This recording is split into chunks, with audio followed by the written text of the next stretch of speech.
Hello, ladies and gentlemen, and welcome back to the Codex Station's Comic Character of the Week. I am Sal, the Slab Guy, your host, and as always, I've got my usual suspects with me. Down below is Dan the Man Kelly, now the road manager for none other than the Ric Flair of comic books. Woo! And of course, right next to me is Tim with the luscious locks of hair tonight. How are you guys doing tonight? Doing good. Doing great. Awesome. We got someone in the chat. Just want to bring that up there. Brandon says hello. Hey, Hello. Brandon. Thank you for joining us, buddy. Yeah, awesome. So who are we covering tonight, ladies and gentlemen? And look at this. We got it right there. It is the Scarlet Witch herself, the Chaos Magic Master. Awesome. And Gary's giving us a little bit of hoodoo right there. Very good, very good. All right, but let's go ahead and let's get some business out of the way. As I said, I am your host, Sal the Slab Guy, and you can always find me on YouTube under Sal's Comic Corner and on Instagram as the Slab Guy 77. Dan, why don't you tell them where everybody can find you at? Well, when I'm not acting in the role of the modern day Bobby Heenan for Mr. Gary here, you can find me on Instagram at Dan Kelly Art. Post a few times a week. Just posted a Captain America drawing that I'm working on today, so go check it out. Give me a follow. Very good, by the way. Yeah, that was pretty awesome. I saw it. Like I put in there, I'm undecided because I'm not happy with the flag I did in the background. So I'm thinking either leave the flag, maybe make it like a tattered flag, maybe just take the flag out and put the kind of shield, like his original shield, or maybe something else. So go leave a comment and let me know what you think I should do. But then before you do that, check out what this guy here has going on. He's always absolutely. Got Thank you, brother.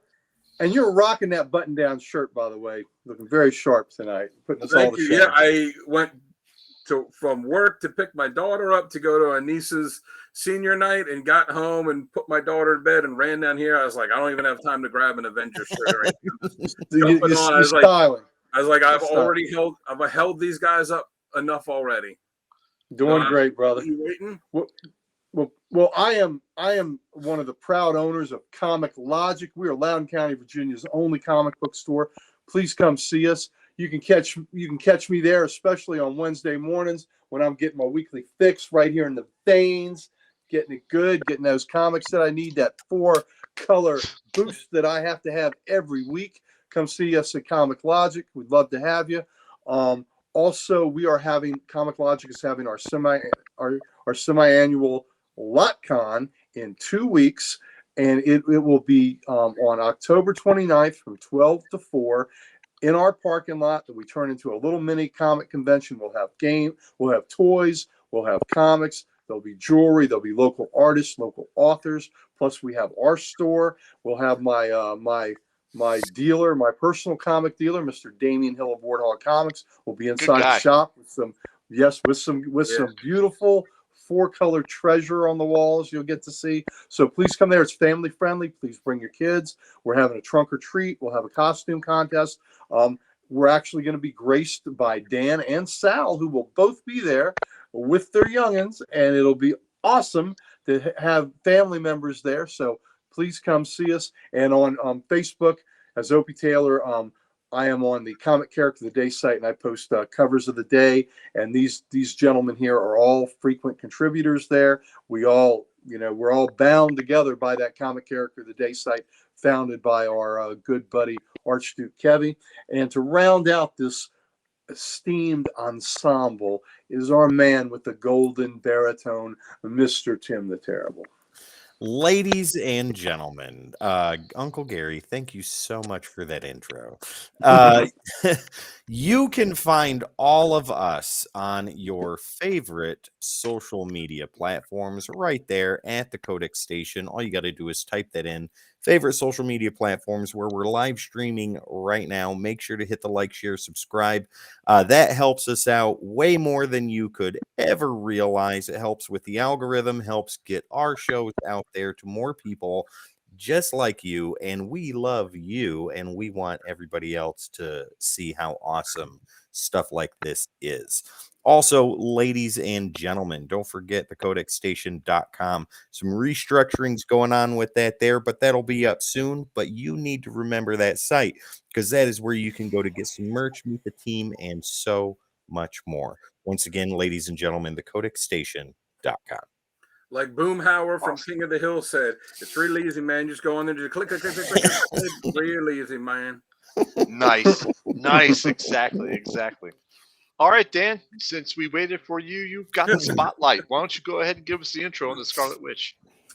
All right. Well, she first appeared in X-Men issue 4 all the way back in March 1964. And hold on, Gary, do you have By that issue? Stan Lee and Jack Kirby.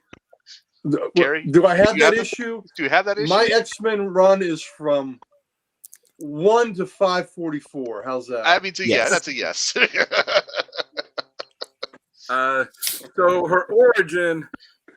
Now get ready. I tried to condense this as much as possible, but it's into a paragraph. But I condensed as much as I could. But it's still long and it's really weird. Use that chaos magic. That chaos magic. Wanda Maximoff is her real name. She is the sister of Pietro Maximoff, aka Quicksilver, and the daughter of Magneto.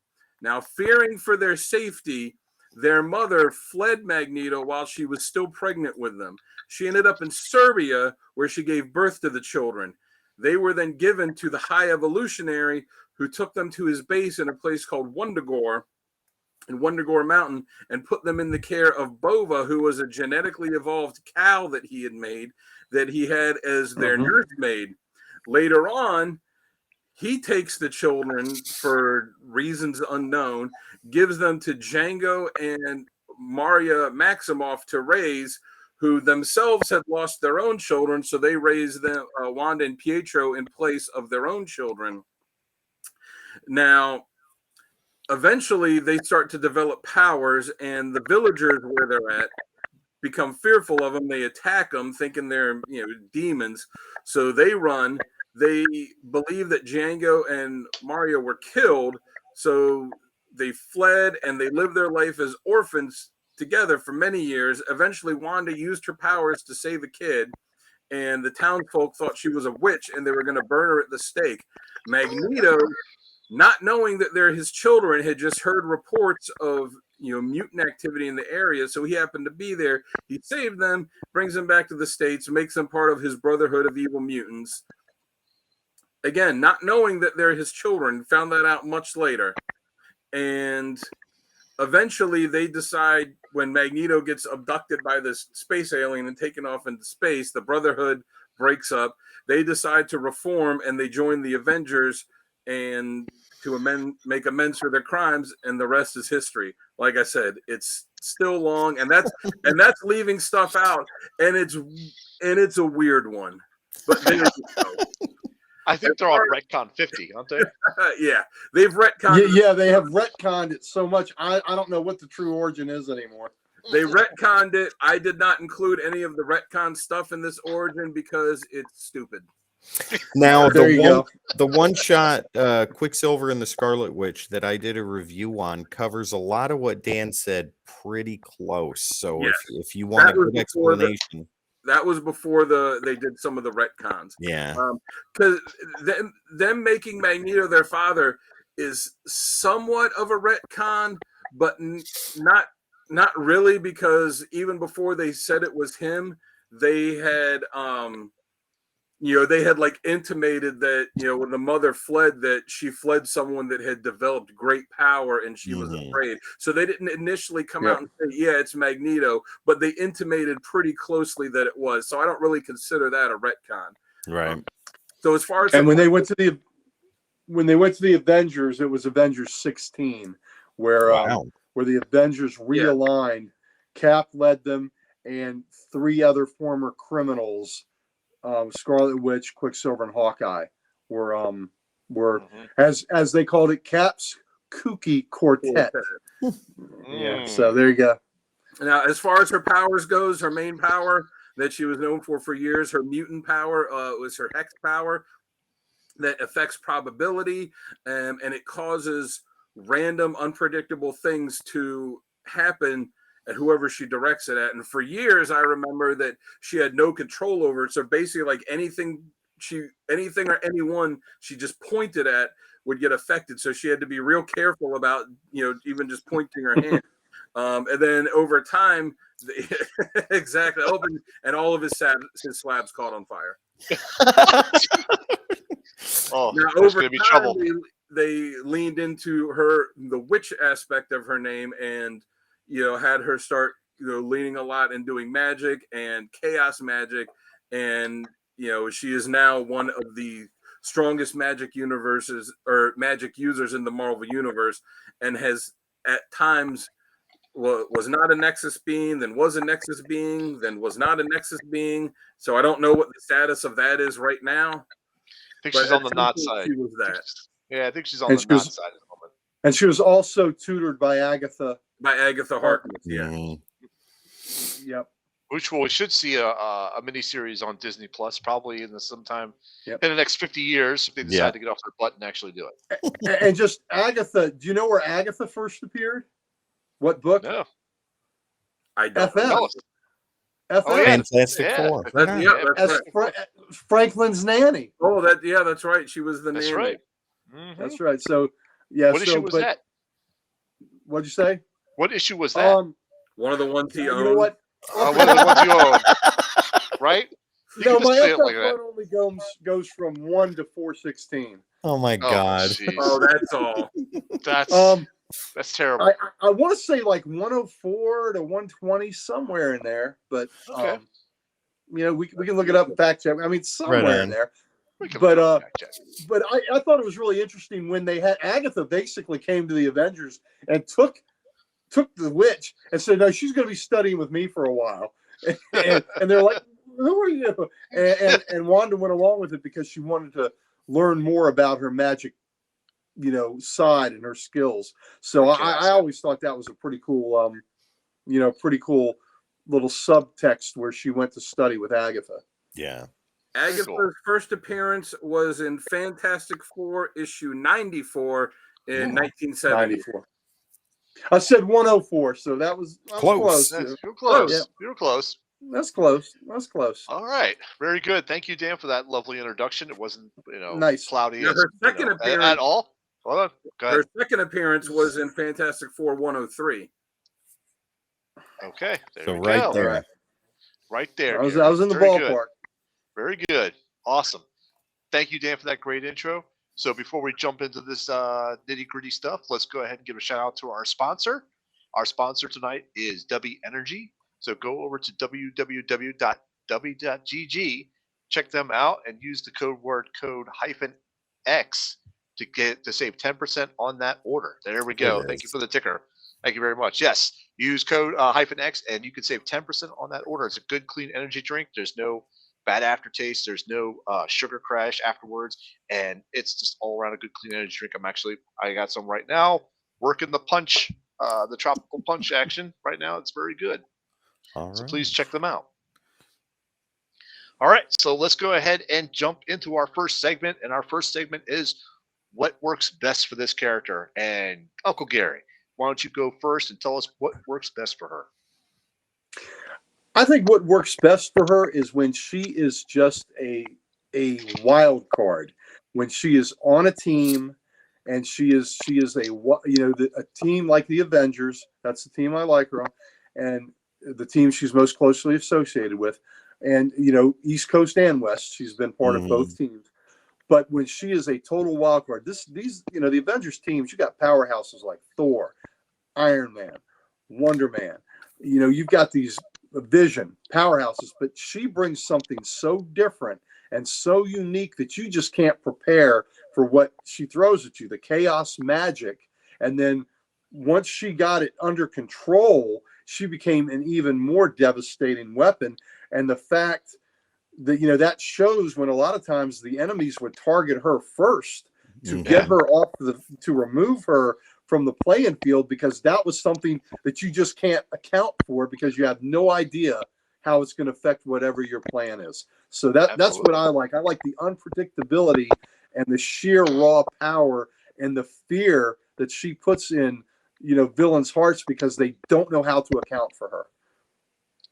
Very good, very good, very good. All right, Tim, what do you got? What works best for her? So I'm going to parrot Uncle Gary. I think that is exactly correct. I think she is perfect as a team player, but definitely as the mystery, the wild card. The chaos magic plays very well into that. She is a character at first glance, looks like she cannot hold her own, but that it couldn't be further from the truth. In the current Avengers run, all of the Avengers are dealing with this world catastrophe, and each of them go to deal with something different. She goes and takes on one of the most powerful of these alien invaders by herself and holds her own very, very easily. Her chaos magic is exactly that. It's chaos, and she uses it very well. With the training she got from Agatha Harkness, and even learning the stuff on her own. It fits. And another thing I think I want to add to that is the amount of love that she has, not only for Vision, but for other members of her team, even though at times they look at her and think of her as a negative wild card. She still is very compassionate and very caring and loving toward everybody involved. Okay, awesome. Dan, why don't you go ahead next? Yeah, I agree. I like her, as a member of the Avengers. It's, you would think because she's a mutant and she first appeared in X-Men that she would be associated with them, but she's never really been part of the X-Men. Right. Quicksilver was on X Factor and some other stuff, but like she's always really been an Avenger, like Gary said, an Avengers and Avengers West Coast. So I like seeing her on those teams, and you guys are right. Like power-wise, you would look at her and think, oh, okay, whatever. But she's one of the most powerful Avengers out there, and it's good when if the villain sees her and it's like kind of underestimates her, then she takes them out. But I like how it was in the early days too, when she didn't really have control over her power as much, and sometimes like the hexes and the chaos stuff would be stuff that would help, and other times it'd be like, oh shit, that's gonna be a little bit worse for us. You never really knew. Like it was the right. If you ever watched It's Always Sunny in Philadelphia, the episode where Charlie just kept yelling "wild card," like that was just a lot prettier. So Yep. I like when they had that aspect of her, and like she always seems to to be good when she's with someone. Like she was married to Vision for a long time, and she was with Wonder Man for a long time, and she still managed to fit in there like a little fling with Hawkeye too. So and then and Brother Voodoo too. She was with him for a while. Working the magic action, huh? Oh yeah. All right. Yeah. All right. Remember, folks, PG-13. PG-13. So what they say, man, chaos in the head, chaos in the bed. Oh my God. That's right. Redheaded gypsy. Nothing wrong with a redheaded gypsy, man. They're a little crazy, but I right. So what about you, Sal? What is it you like about him? So I got to echo a lot of points that you guys have said. I think she works well with the team, Avengers team, but I especially like when she's just working with Vision. As you can see in my stories later on, you'll see I chose one of those stories where it's just her and Vision. I like the chaos unpredictability magic in the beginning, and I like how they started to explore more the witchy side of her, and I did like that as a growth in the character. And to be honest with you, I really felt like she was one of the first females that was really powerful, along with like Sue Storm and Jean Grey. But in that time frame, she just was one of those most powerful women characters that you did not see in a lot of comic books. Sue Storm, she's powerful, but in the beginning she was just invisible. She didn't really use her power offensively. Jean Grey, she was powerful, but she was always in the background, not doing too much, you would say, until later on in the X-Men. You knew Sue Storm was powerful when she cut the air off of somebody, like just put an air bubble right there, and she's like, I can just make it bigger and you're gone. Oh yeah, she did. That's how they beat the Hulk in that issue, that What If issue, about what was it? It was What If, whatever storyline that they lost, and that's how they beat the Hulk. She just put the air bubble around his head. He ran out of air, turned into Banner, and then Done.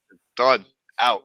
So yeah, next to those two women, she was one of the more powerful women way back when, and I really like that to show her as a role model for you know as a powerful woman character. Um, and there's there's the other side of this equation I also like. I also like the insane Wanda, where she just went off the deep end, and you could tell like she was just super obsessed about her kids. That she needed to find her kids or rescue her kids, and I just kind of like that craziness from her. I just like that as a character from her. So I also like the crazy Wanda. You know. Right on. Okay. All right. So on to our next segment. We've got our three badass moments. So Tim, why don't you go ahead and kick us off for that? No more mutants. That is, I think, the pinnacle of Wanda Maximoff, the Scarlet Witch, when she had just lost her mind. And she just said the words "no more mutants," and it was done. That was I badass. will be done.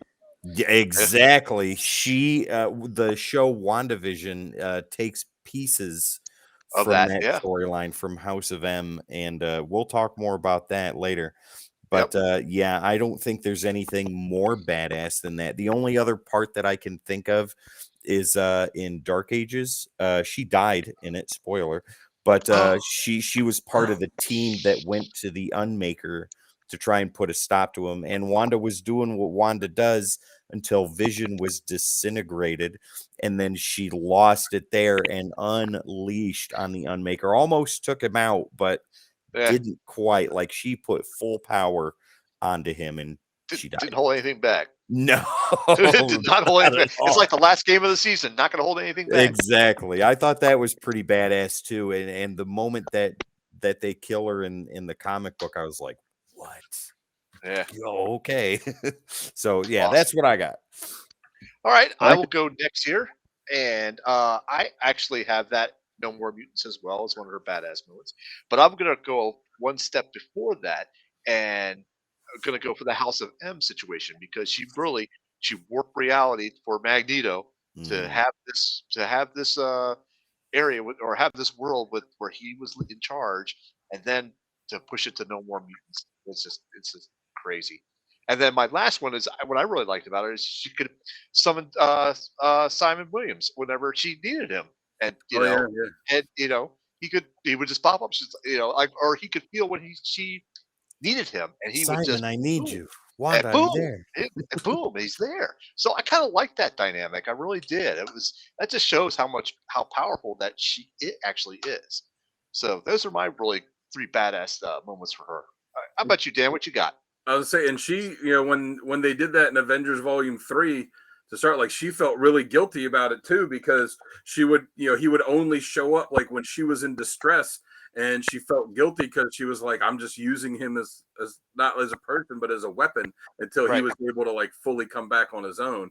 And it was when she was unconscious in distress but was unconscious and couldn't summon him, and that's when he came back and and stuck around. Yeah. Yep. So for my three, I'll go in chronological order. I've got Avengers 161 when the Avengers were fighting Ultron. Yep. Ultron had beaten the Avengers, and Wanda was like, bet. Takes him out by herself. Yes, nice. The next one I've got, even though I absolutely hated the storyline then, and I still hate it now, I can't deny the sheer badass power of her taking out all the Avengers herself in Avengers Disassembled, and just just complete, like, not just killing members but completely destroying the team until they put them back together in the horrendous New Avengers series, which is something that you can absolutely skip. I like the New Avengers series. You can look at the artwork on it because the artwork is very beautiful and the story is very terrible. Dan and I are going to review New Avengers Volume 1. Hey, stay tuned, ladies and gentlemen. I have strong feelings on that, as you can tell. And the final one, No More Mutants. It's iconic. Yeah. It's, whenever we talked about it with Thanos last week when we brought up Infinity Gauntlet. Like, you have to mention that with him, because even though it's obvious, there's a reason it's obvious. When you build an entire major crossover, and that by that time, Infinity Gauntlet was just like the 6-issue series, but like House of M was like a big thing. Even bigger. It was that changed every ongoing title at that time to House of M. Yeah. All titles had it. It was built all around her and her power, like Sal said, warping reality. And then at the end of it, the No More Mutants, which decimated mutants, left less than, it said like 198, but that was just symbolic. Well, that was, they also said too, like that was just kind of a symbolic number, but it was less than 300, and just essentially wiped out mutants as a race, because not only did most of them lose their powers, but there were no new mutants that were being born. So she essentially, with 3 words, essentially committed genocide until they were able to come back. And that was something that had lasting effects for years and years. Like, even up till recently, she was looked at as a complete pariah for mutants. And I mean, when you have that, like that iconic of a moment, and the No More, just No More Mutants has become an iconic line in comics too. Yeah, that's got to be one of them. So, what do you got, Uncle? I'm guessing Avengers 161 was one of the ones on your list. Let me just interject something really quick before Gary sets up. When she did the No More Mutants and all the mutants lost their powers, a lot of mutants died from that because they depended on their powers for whatever reason. So there's that addition. I wanted to throw that in there. Right. Exactly. Okay, Uncle Gary, take it away. And look, I'm not upset you used Avengers 161. I'm acknowledging that's a great moment. So absolutely, it's so great that of course I have that. But one thing, but Dan has neglected to mention something there, because I know this hurts his feelings. Something that happened in there to his favorite character. So in Avengers 161, Ultron surprise attacks them, and he's kicking their ass. Yep. Scarlet Witch starts throwing the hex magic on him and is shutting down all his circuits. He doesn't know what the hell to do. He can't fix them, repair them faster than she's scrambling them. And then she hits him with a big blast of hex energy, knocks him through the floor. Cap runs over there to check things out, and he makes a rare tactical error by Captain America, and he goes looks down in the hole, and Ultron shoots up one of his encephalo rays through Cap's brain and puts him in a coma, and then uses Cap's body as a shield to strike back at the witch, who can't focus her power at Ultron while she's holding Cap's body, and he takes her out, and then she's put into a coma for a while too. And then the next issue, 162, the Avengers that weren't, they thought they were dead actually at that point, but the ones that were left were the Black Panther, Iron Man, Wonder Man, and Thor. And Thor wasn't in the initial attack, and they went after those 4 went after Ultron, who had taken Janet, because he was going to download her psyche into Jocasta as his bride. Is the whole Opedal storyline going on that his father's wife, which was Janet, he was gonna take. But anyway, Scarlet Witch was kicking Ultron's ass, and on the rare occasion, he counted probably 1, 2, maybe 3 in his life, the Cap made a rare tactical error and was used as a shield and took one down. But it was badass because Ultron had no answer, and it's only about a page in the book. It's not a huge sequence, but it was still so badass that Ultron, who thought he had the answer for everything, had planned this attack, couldn't plan against her, and she was frying his circuits. So that's just a cool thing. And I will say this: I don't have No More Mutants. You guys are absolutely right. That's badass. But I chose because I don't like Crazy Wanda as much. I want to focus on her being a hero. And so I wanted to focus on her heroic efforts more. So I went smaller. And in Avengers 187, which was a great 3-issue, John Byrne, he did the art on this great 3-issue arc.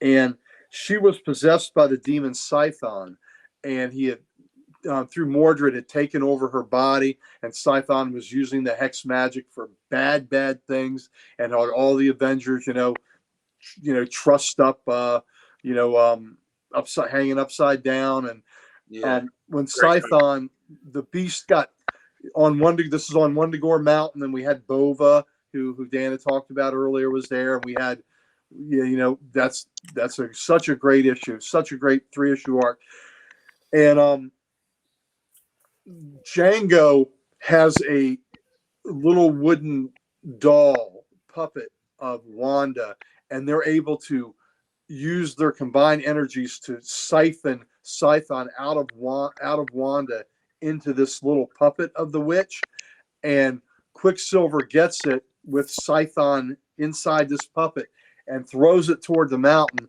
Wanda, who's recovered and is pissed off, blows the entire top of the mountain off and crushes that little wooden puppet. So she takes out an entire mountaintop to crush this puppet. So I just thought that was just, I thought that was hardcore. That was hardcore to do that. And then my third one is what also y'all touched upon, is when Morgana Le Fay in Avengers Volume 3, issues 1, 2, and 3, when she realigns the reality of the world and has put the Avengers, erased their mind and put them in kind of a feudal European landscape and all, the witch isn't with them, because she has taken the witch and put her separately and bound her, because she knows that Wanda can upset her plans, and she's scared to death that the witch is the only one she fears. And even though she had Wanda bound, Wanda concentrates her magics and she reassembles the energy. Wonder Man had been killed in Force Works 1. He'd been dissipated. He's energy. You just can't kill energy. But he's been scattered all, across the winds. And she pulls the energy back together, and Simon comes to help her. And then when they beat Morgana Le Fay, it's through Simon being rechanneled, and Wanda is cycling her chaos magic into Wonder Man, and then it's still not quite enough, and all the Avengers join hands, and they're focusing their energies, as with Wanda as the conduit, into Wonder Man. And then as Morgana is lashing out, she cuts the Vision in half, and Wanda, and she's holding back because she doesn't want to explode Simon again. And Wanda is holding back, and he's telling her, give me more. I know what I'm doing. I'm ready. I'm sacrificing this. Just do it. We have to beat her. And when Vision is cut in half, Wanda's fucking, freaking Wanda freaking snap. Yeah, you get one. That was just PG-13s. That was a frickin', Anyway, so Wanda just snaps and just kicks it into the highest gear possible, and Wonder Man's supercharged and just totally defeats Morgana and explodes to the winds again. But that is beautiful George Perez artwork, is it not? Kurt Busiek doing the writing. Sure, and let me say too, what Gary was saying. When he says every Avenger, it's not a team of like 6 or 7 or 8 Avengers. It's every Avenger. It was like every living member that had ever been part of the Avengers that was still around was it. So it's dozens and dozens of Avengers that she's pulling from. So it's not just a couple of them. Like she's taking energy from all of them. I have the first 16 issues of that run, so I guess I got some reading to do. It is great, Tim. It's good reading. It is good reading. All right, so Tim, those are my 3. But again, I focused on her more as Wanda the hero, and you all 3 of you said no more mutants, and you are 100% right. I just wanted to focus on her as the hero. So but I want to acknowledge that you all are right. On that. As long as you're willing to admit that, Gary. Yes, I'm willing to admit it from the mountaintop. The top of what mountain? Wundagore Mountain. On There the you It's Corvette. not go. as high as it used to be because Wanda cut it in half. Cut that crap out. Cut All right, so it out. so Tim, you've already given us yours, so we're on to our next segment of critiques. So this is critiques of why we don't like this character, and I will let Dan go first on this one. Well, why don't you tell Dan, us what you want? before you do, sorry? let's give an acknowledgement to another person in the chat. Heather, Oh, she says yeah. hello. Hey, Heather, Hello, Heather. What's up? glad to see All right. you. Glad to see you. So my critique is, and I kind of touched on it earlier when I was giving her origin. I hate the retcon that they did with her and with Quicksilver. It's like, oh yeah, Magneto's not really their father, and oh yeah, they're not really mutants. And the only reason they did it was because Fox held the rights to X-Men for the movies, and Fox was making a bunch of money off the movies, so they didn't want to do anything with these characters that Fox would be able to make money off of. So they're like, well, we're just gonna change all this stuff about them in there. And I hated that because guess what? Now they own Fox, so it doesn't matter anymore. That's my main criticism, is just how they change that stuff for the most petty reasons. And like Gary said, she does, kind of go cuckoo for Cocoa Puffs occasionally, and those have been I some. like that. Yeah, I mean, those have been some great stories. They've been some of her best, most iconic stories. But at the same time, it's been done. It's been done to death at this point. Like, we don't need to. I'll agree with that. Again. Yep. She goes haven't crazy really all the time.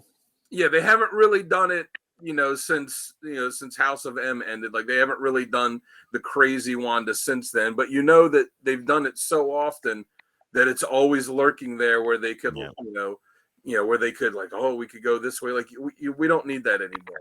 It's been done, and it's been done very well. Just leave it be. There you go. Okay. All right. Well, I will go next for this, and I'm going to actually mimic a lot what Dan has says. She's been retconned to death. I mean, there's just so much in it that it makes, like we were joking about this earlier, her origin is so cloudy now. We don't know where this is. Not even a scorecard could tell us what the hell is going on. So, I think on occasion, I think they made her so powerful that I think a lot of writers don't know what to do or don't know how to handle her, type situation. I think that's a problem. And the craziness has been done, and it needs to, it's been done well, and it needs to be in the past. I love the crazy Wanda, but I mean, that's just me. But yeah, it's been done, and it's been done well. We don't need to go back to it again. That's just how I feel about that. So Tim, why don't you tell us what you got? So I'm gonna stay in continuity here. I'm gonna say where like I talked about her compassion being a major strength, I think it can also be a weakness, and not to be exploited, but on her end, because she can be too compassionate and too overbearing, and it creates tunnel vision on her part, and that's where events like Avengers Disassembled comes in, and House of M and things like that. She could be very selfish with a lot of things that are personal to her, and when that tunnel vision gets in, she loses all focus and she loses all attention to detail except for what she's looking at right there. And that, I think, is a fault of hers, and that is why a lot of former teammates, current teammates, and people that could be friends look at her with caution. All right, very good. All right, Uncle Gary, wrap this segment up for us here. I'm more of a fan of Wanda the Witch than Wanda the Mutant. I mean, I like because when we think about her being a mutant, sometimes I like to think of the aspect that she has honed her craft more than she's relying on her mutant ability. I think her mutant ability enhances what she can do as a witch, with all the the tutelage she had from Agatha and the work that she had done to make herself a better, such a formidable sorceress. But I am not a fan of every other week that Wanda's crazy now. I think that when it first happened, when her children, it was revealed, were manifestations of her magic, when Master Pandemonium, revealed that, and she went nuts then, and the vision had also been disassembled at that point, and Wonder Man would not submit his brain patterns to bring the Vision back as he was, because he had been in love with her, which makes sense because the Vision and Wonder Man have their minds were created, using the same templates. So that made sense. So Wanda would have a tenuous grip on reality then, and that went into the John Byrne part of Saga and the West Coast Avengers, Darker Than Scarlet. And I get that. I certainly did. I think that was a great story and very, very much, in character with what would happen. But I think they've just gone to that well too often, where it seemed like every few years we're going to make Wanda crazy. Yes, it was badass, but I hated her destroying the mansion, destroying the Avengers. I think it was I think the No More Mutant stuff was very interesting and powerful, but I hated that it made Wanda the villain again.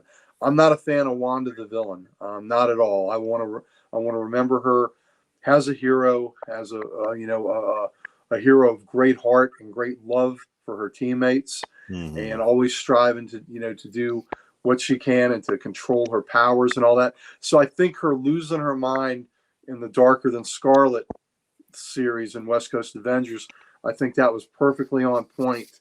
But I just, and if she's not losing her mind, she's being taken over, like the Scython thing. I just think they go there too much with her. But, but mainly just crazy Wanda. I just don't. I don't like it as often as they employ it. I think it's an easy crutch to go to. Yeah. And you know why they did that story in West Coast Avengers? It was because John Byrne didn't like her being married to Vision because he was an android. Wow. It doesn't make any sense that she would be married to an android and they would have kids. She shouldn't be married to an android. Like, it's just not right. And he hated it so much. He's like, I'm going to destroy Vision. I'm going to get rid of the kids. I'm going to break them up. All because John Byrne didn't like the relationship. That sounds very familiar to what happened with Spider-Man. Yeah. Well, yeah. And that would be awesome writer of Sam Wells. Yeah. I'm talking about Posada. If Skynet takes over, they're going to wipe out John Byrne first. We saw what you did to Vision. You're the first to go. Yep. All right, Tim. Terminate your ass. Gary, are you done with that part there? Yeah, I'm done with that. Okay. All right. So, Tim, did you go with their? Yeah. Yep. All right, then we're moving on to our next segment. We're just moving right along. Top covers, ladies and gentlemen. These are the covers that we love, and we're going to have Dan go first. Dan, right on. There we go. That's the first one. There you go. Oh, no, wrong one. Never mind. You did not see that, ladies and gentlemen. That was not right. Sleight of hand, ladies and gentlemen. There we go. Yeah. All right, so starting on the left, we've got Avengers West Coast issue 56. You'll actually see that that in the spinner rack behind me. It is the from that, Wanda kind of loses her mind, goes evil thing, like Gary said, the Darker Than Scarlet. Which it's just such a great character. That was a pretty, she didn't have that costume long, but it was a pretty cool looking costume. But I'm glad she doesn't have that short hair anymore. Yeah, she kind of looks like Marcy from Married with Children there. Marcy didn't have a rack like that. Well, no, she didn't. No. But it's just cool, like how she's so big and she's just holding the Avengers and they're just, and they're just falling out of her hand like they're just toys. It's just it was Adam Hughes. Yeah, Adam Hughes did a great homage cover to that too. If you haven't seen it. Yep. On the end, it's the cover, the variant cover for Strange Academy issue 6. It's just very simple cover, just red background, and then her on top of it with red DNA covers. Yeah, it's not quite a one of the negative space covers, but it could be. Mm-hmm. Cool. It's got her in her classic costume, which I still think is her best one. and she's just kind of making the hand gesture to do some magic. It just looks fantastic. It almost looks like she's just kind of lowering herself, from the sky. And then my favorite one of the three is the middle one, Scarlet Witch issue 1. It's from her current ongoing series now. I just think, the color's really good. It's, she's kind of doing the, the hands gestures to make the magic, and it just looks like a beautiful cover to me. And then you got that kind of galaxy type stuff happening behind her too, and the floating candles, and just looks really great. Very witchy. Yeah, I dig it. Yeah. So that red cover is by Nakayama. Nakayama? DNA. Yeah, David yeah, okay, that's where you're saying DNA for. I didn't know it was called DNA. That's very cool. And the middle one is Daughterman or something like that, I think his name was. Let's see really quick here.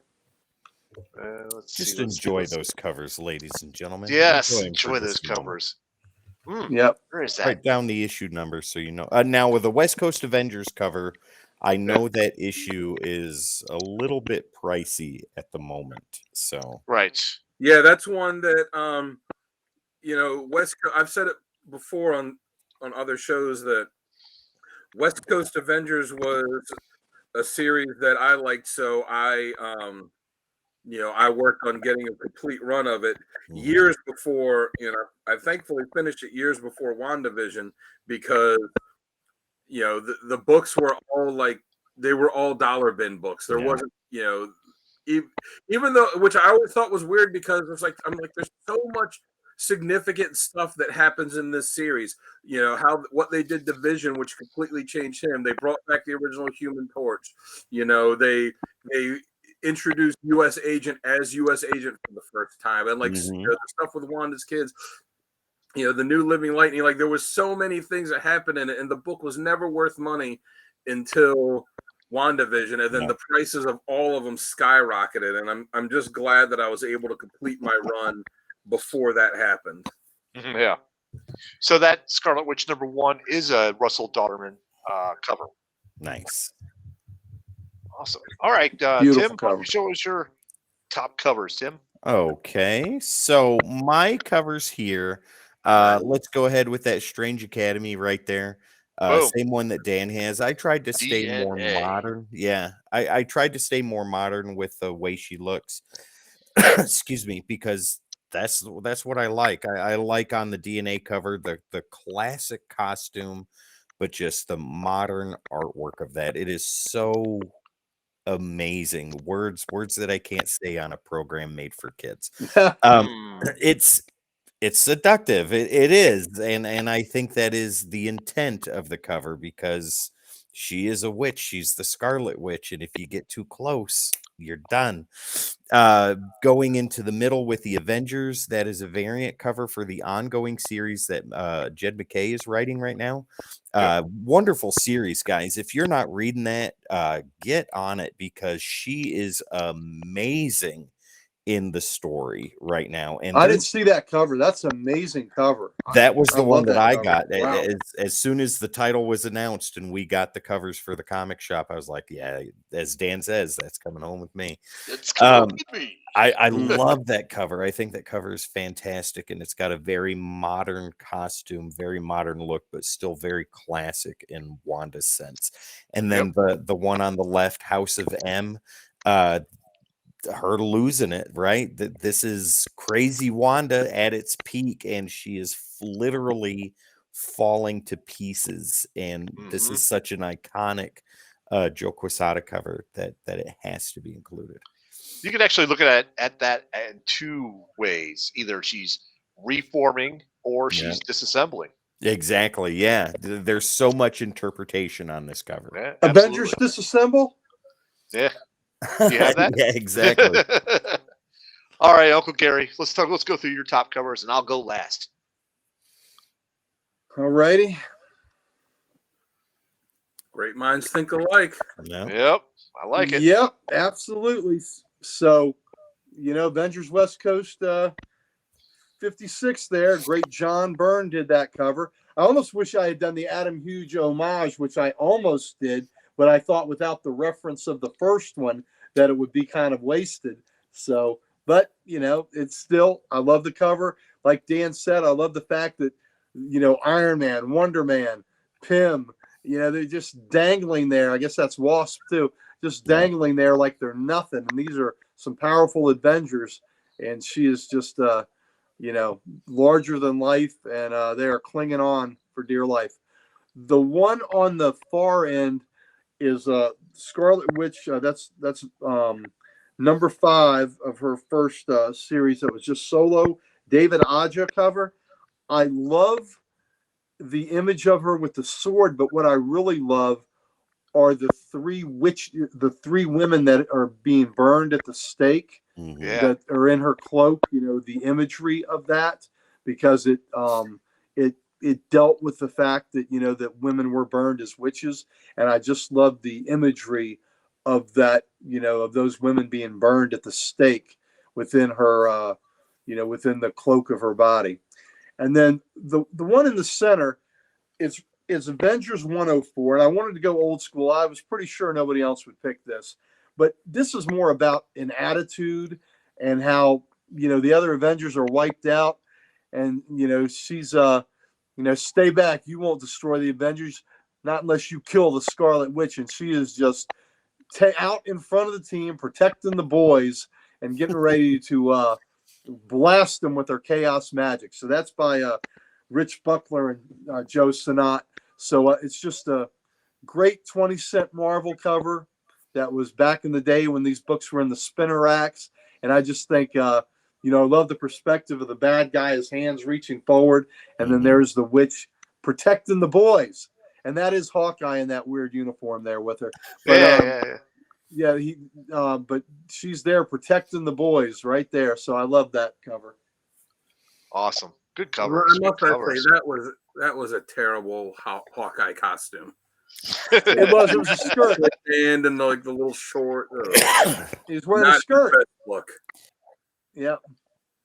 All right, let's go ahead and flip over to my covers here, and I'll wrap up this segment.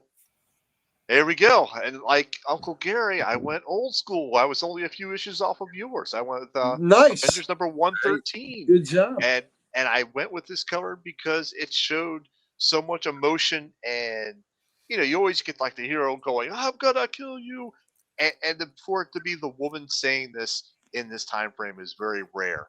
So I found this very powerful, and I like this cover, and it was really good. And of course, you see all the action in the background, and this is actually one of my stories. We'll get to that later on. We'll dig into that a little bit more. And then for the middle one, of course, I got Vision and the Scarlet Witch because I like the team up between these two, and with them looks like they're fighting off zombies. It's Lovers and Zombies is the title there, and this issue, I guess, or this cover just connects with me in a way that I feel like this was worth me. This is a book I see. I'm like, oh my god, I have to pick up this book. That is Scarlet Witch and Vision in the 80s and all the glory. And all the glory of the 80s. Okay, so for my last one, I've got Scarlet Witch number 5. This is from volume 3. And this is the C cover. And like I think Dan has said this before with one of his covers, how it was very mystical in the background. You got her doing some chaos magic there, but it's almost a starry background. Her body is not really defined. Looks like she's blending in with the entire universe. She's nebulous. She's nebulous. Thank you. That's the word I'm looking for. Thank you, Uncle Gary. You're welcome. So I like that cover for that because it really screams more witchy or chaos to me. So that's why I like this cover. Nice. Is that Peach Namoko that did that, or? You know what? I am not sure. It looks like a peach. I will look it up. Check that. Okay, you can check that up. Would you say Scarlet Witch Volume 3? Volume 3, 5C. That covers a peach. I'll tell you that. I'll tell you that. Yeah, it does look like her work. It does. It is a Dustin Nguyen variant. Oh, Dustin Nguyen. Dustin Nguyen. Yeah, sorry. I can never pronounce that last name correctly. So. Yeah, that's all right. That's very good. Yeah, man. My small engine mechanic was a Vietnamese fellow, and it's his name was Hai, and his last name was Nguyen, but that's how Nguyen is spelled. Yeah. All right. right, very good. Yeah. All right, so let's go ahead and jump to our next segment, which is essential readings. And Gary, Which why was don't you? sneak previewed earlier. I know, which we've all dabbled in a little bit Yes, throughout we the night have. here. But Uncle Gary, why don't you kick us off with your essential readings first? All right. My essential readings are, we've talked about this where she fought Morgana Le Fay, but it's that great Kurt Busiek, George Perez, Avengers. It's actually Avengers Volume 3. So it's Avengers Volume 3 because Volume 2 was that Liefeld, or, where Yeah. they That was re-altered everything. But it's Avengers Volume 3. And I just picked issues 1 through 14. I mean, it goes a lot longer, but those issues you're dealing with, with when she beats Morgana Le Fay, and like Dan was talking earlier, where after that, she is still bringing Wonder Man back and using him as a weapon, and she's dealing with the guilt of that. And there's some stuff with Agatha Harkness in there. And then by issue 14, Wonder Man has come back, is fully reformed, and is a part of her life. So I really, I just think that Busiek and Perez did a great job on that. The second one is the Saga of Wanda and Vision trade paperback, and that's a trade paperback that has given you a lot of good stuff. It is giving you the Vision and Scarlet Witch, both of their miniseries, the first 4-issue miniseries, and it's giving you the much longer 12-issue miniseries.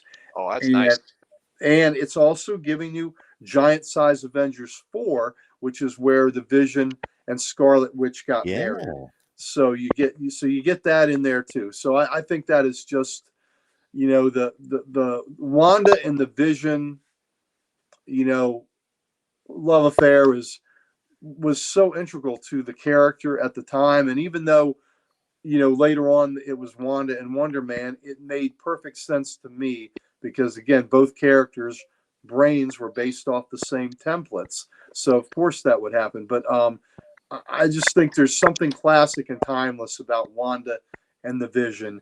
And if that's, if you like the Wanda Vision series and you don't know a whole lot about the characters, this is a great way to jump in and get a lot of information about them and a lot of their storylines together, and to get the caring of the two characters, how, their love and their relationship and their, how they fought for one another. And the last one is something we had talked about earlier too, that I talked about a lot, was the Knights of Wundagore storyline, which was from Avengers Volume 1, issues 185, 186, 187. Dan showed you the cover to 187 there. John Byrne was the artist in those 3 issues, and they were it was all fantastic. The writers were all over the place. You had Mark Greenwald and Stephen Grant did the plot for it, and David Michelini did the script for it, and then John Byrne with Dan Green did the artwork. But that's just a 3-issue, and those books aren't that expensive if you want to pick them up individually, but they've also been collected in quite a few trade paperbacks editions where you can get those stories. But it's Avengers Volume 1, 185, 186, 187, and that's where they delve into her origin a bit more with Django, and with you meet Bova, and you realize that it was, you're at the High Evolutionaries Mountain, and you deal with Mordred and Scython, and it's just a really, really fun story with great art, great Avengers action, and those are my 3. Nice. Awesome stories. Awesome stories. All right, Tim, why don't you go ahead and give us your stories now? Okay, so let's see here. Let's go from the top of the list. Avengers Disassembled. That is so this, I think, is the modern beginnings of Wanda just losing it and taking people out with her. I'm not going to tell you like who she kills in there, but it's significant. Spoiler alert. Yeah, it's significant. The title is exactly what happens. On the inside, an editorial and all that, they wanted to end the Avengers and kind of do a rehash in continuity, and this is the way they decided to do it, was with the Scarlet Witch, and they did it in destructive fashion. It is highly recommended. It's Avengers Volume 3, issues 500 through 503. It's the last issues of the run before they go into New Avengers. So definitely check that out. Go down to House of M. That is the continuation, I think, of this. Avengers Disassembled is like the start. House of M is right at its peak, where she is bananas and changes everything, like changes the aspect of how people perceive the world, puts it into her image, the way she wants things to be in Wanda's utopia. And Wolverine, I believe, is the only one that was unaffected, or was affected for a short time, but then because of his healing factor or something like that, he was Right. able to figure things out. And then he goes from person to person trying to explain these things to him, and eventually coming to the climax of dealing with Wanda specifically. It's such an amazing story. It's a great story. Every title at the time that House of M came out was changed to a House of M title. It affected everything, just like Civil War did, and just like Secret Wars did later in the future. This is an iconic storyline. It had lasting effects on the Marvel Universe for years, and remnants of it are still there. And speaking of that, Uncanny Avengers, right in the center, Volume 1. Just read the first storyline. This is after the events of House of M, after the events of No More Mutants, and this is at a time when they were incorporating the Avengers and mutants into a team together to show that the mutants could be trusted. And Wanda was part of that initial team. And I remember in the first couple of pages, it's where her and Rogue, I believe, are talking like at some fountain or something like that. And Wanda's not necessarily pleading her case, but she's taking this barrage of verbal punishment from Rogue. And Rogue's like, it's because of you that these things happened. It's because of you that we're in this position. And it's because of you that nobody trusts us. And I don't trust you, right? I don't think you should be here at all. I think you should be in prison. And she's like, you're right on everything you say. You know, the only thing I can do is ask your forgiveness and hope that you can trust me in the future.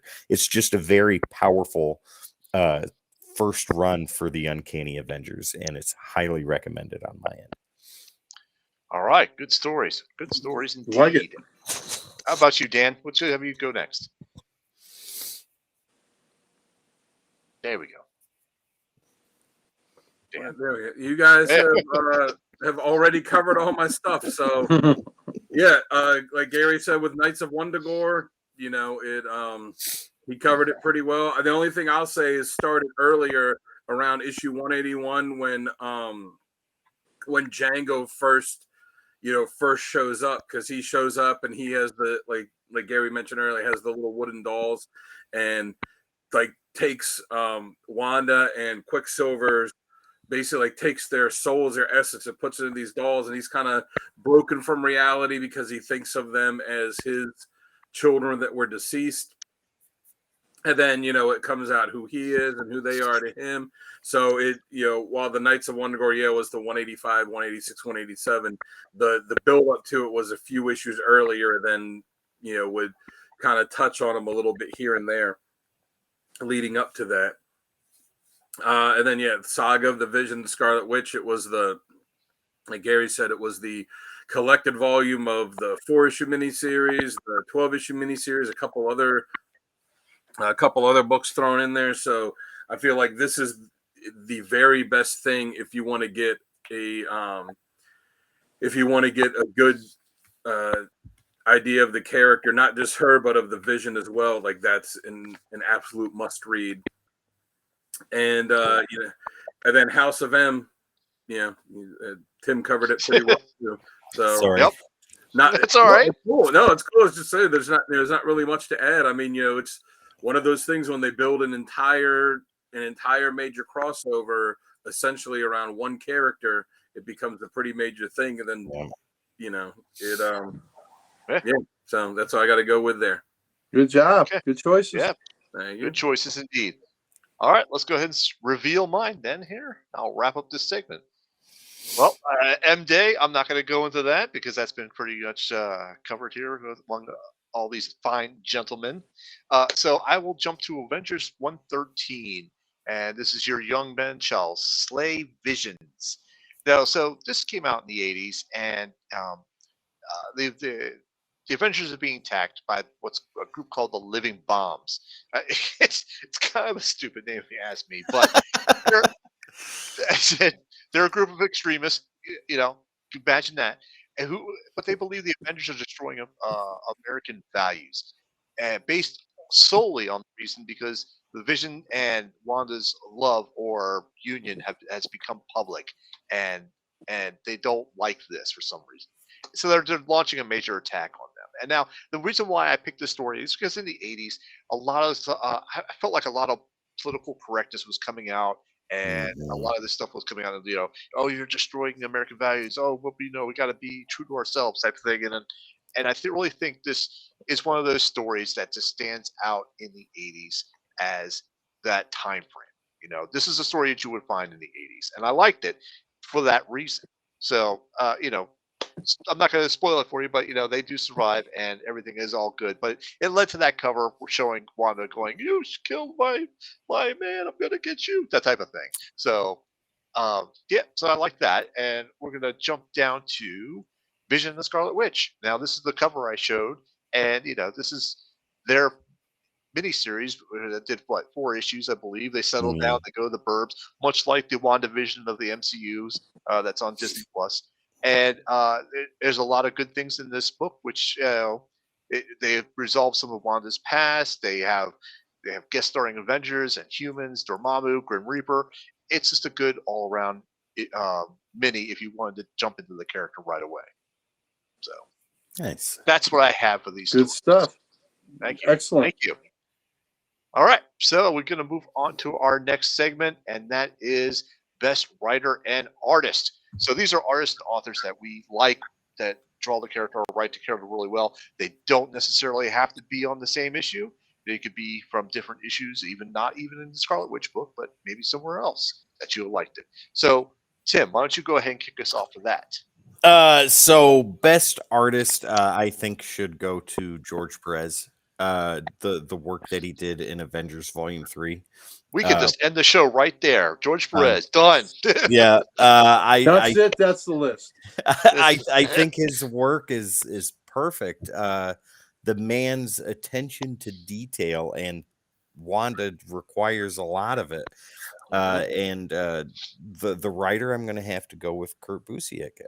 Again, that team, those two guys together, made a force to be reckoned with, and they took the Avengers from the abysmal place it was with Heroes Reborn to and even before that, the Avengers before Heroes Reborn. Too. Oh yeah, the tail end of Volume 1 was atrocious, but them two took it and reformed the Avengers, made them a team and a force to be reckoned with and a force to be recognized once again. I don't think there's anybody better in the modern era than George Perez and Kurt Busiek. Okay. All right, Dan, how about you? What's your best author and artist?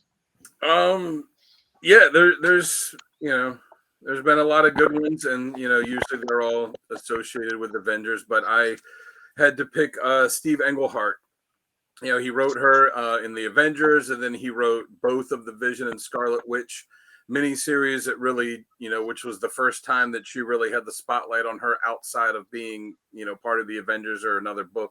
So I had to go with him. And then for artist, it was a tough call for me because even though I really liked John Byrne, his work on her in Avengers, and then later West Coast Avengers, you got to go with George Perez. Mm-hmm. It's just fantastic, and especially the way he drew her too, like Tim said in Volume 3, where he kind of added a lot of the well, she had that gypsy kind of costume too, so there was a lot to do there. Yep, I like it. All right, Uncle Gary, why don't you go ahead and give us your 2, and I'll finish this out. let me say, Dan has that's a great call with Englehart, and that was a big consideration for me because he did add a whole lot to that, and he had written previous Avengers stuff too in Volume 1. He was a big part of her development, but without a doubt, it's going to have to be George Perez for the artist. And I was going to mention this, Tim, you brought it up, the gypsy costume. So the costume, her classic costume was basically a swimsuit and a cape, right? Yes. It still looked great.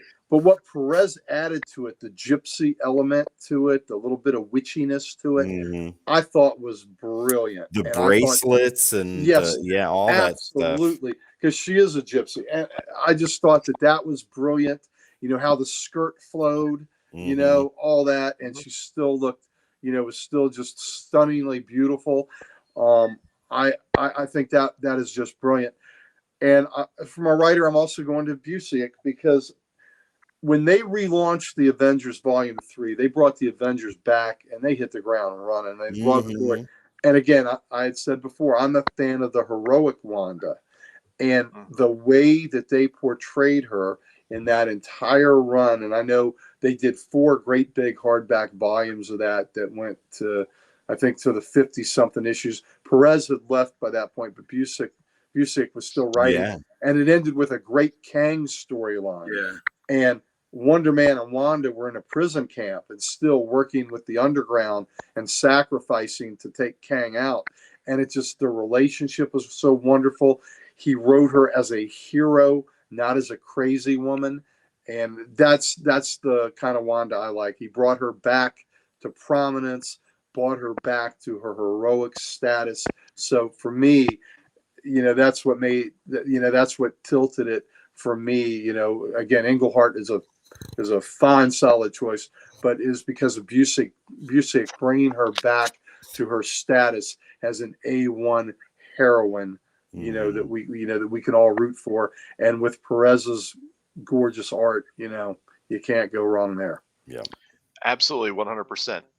All right, so for my choices, I'm going to go completely different from you guys. Get ready. I'm going to go with George Perez as the artist.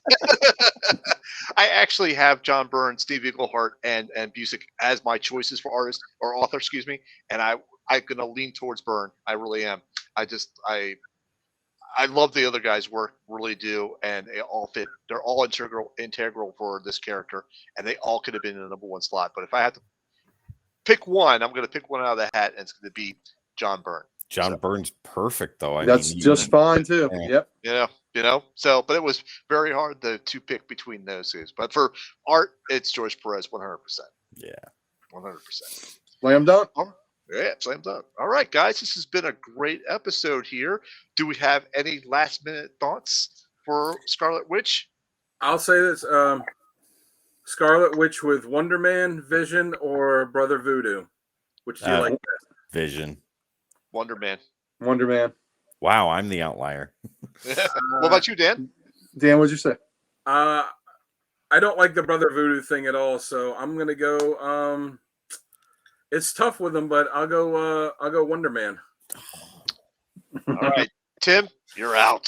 See you guys. Right on. Hey, listen, you know what? Vision is the traditional sense. There's nothing wrong with that. But I'm biased because I'm a huge Wonder Man fan too. So I mean, agree. Yeah. So I like Vision and Wonder Man, but I like Wonder Man more. Fair enough. Me too. Yep. All right, guys. I guess we can go ahead and wrap this one up. Wow, it's an hour and a half. This has been a great episode. Yeah. Thank you, guys. Once again, thank you for all the input and all the information. You guys are tremendous at this, and I love every minute of it. So let's go ahead and wrap this one up. I am your host, Sal the Slab Guy. You can always find me on YouTube under Sal's Comic Corner or Instagram as the Slab Guy 77. Dan the Man Kelly, why don't you tell people where they can find you? Find me on Instagram at Dan Kelly Art. Go give me a follow. Go give me some likes on some work, and give me some comments and let me know what you want to see next. Scarlet Witch. What'd you say? Scarlet Witch. Scarlet Witch. First off, let me say, great show, fellas. I really enjoyed doing this with y'all. Great opinions, great insight. I love this roundtable discussion we do. You can see me every Wednesday at Comic Logic.